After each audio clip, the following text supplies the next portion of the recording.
When superheroes square off for a fight with the villain, we are excited by the anticipation of the violence.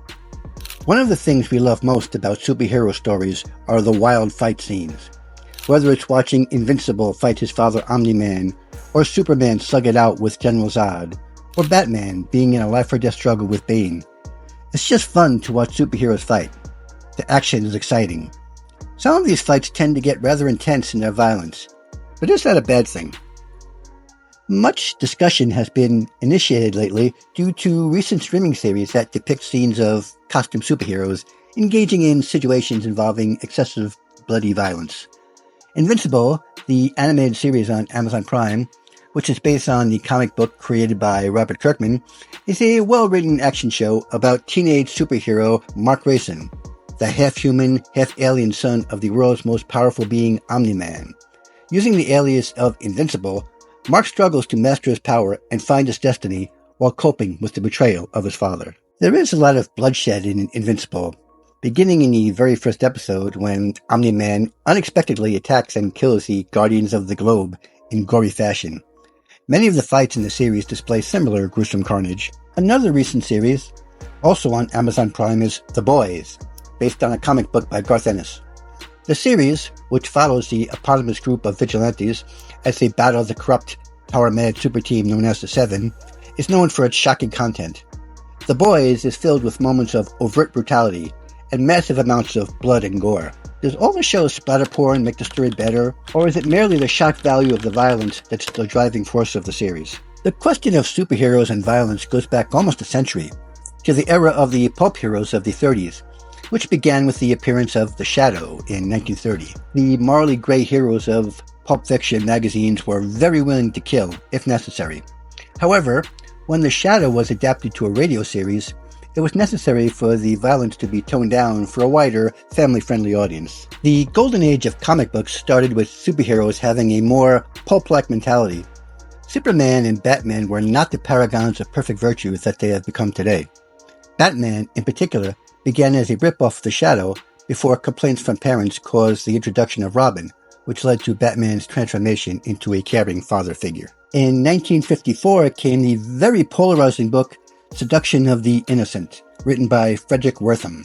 Wertham was a noted psychiatrist who had examined the group of teens known as the Brooklyn Thrill Killers and came to the conclusion that comic books were the cause of their deadly behavior.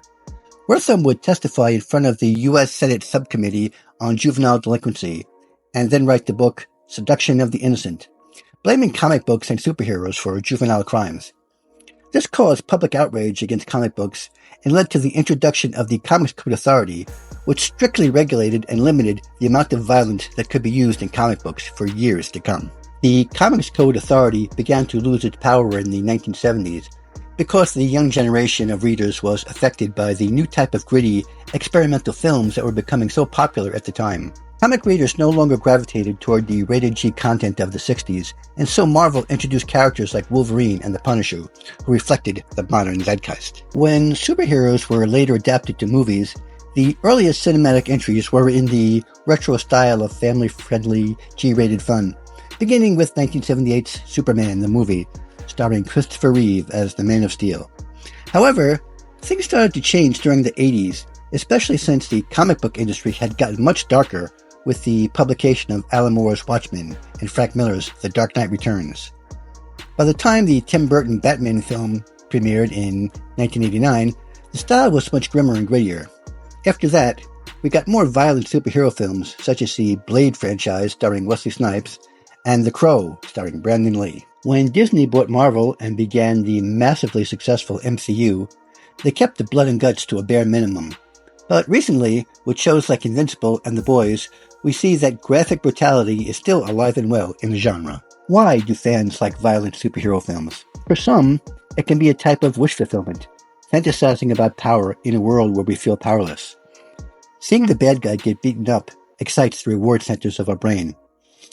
However, others have admiration for the powerful beings because they equate power with being in control. And still others get a thrill of excitement from these stories. These tales become a mental fast food for adrenaline junkies looking for a quick fix of emotional intensity. There is also a type of viewer who finds meaningful insight in witnessing acts of violence. They reflect on the human condition by studying either fictional violence or the actual violence we see on the news every day. Whatever the reason, there is obviously a large audience for such intense violence as we see in the superhero genre. Do shows like Invincible and The Boys go too far with their uber-destructive action? Or do the blood-soaked battles make these shows more realistic, avoiding the no-consequences violence that many superhero comics and films depict? Invincible is an excellent superhero comic adaptation. Does the violence make it better or worse? What do you think? And please take a moment to like and subscribe. Have a super day.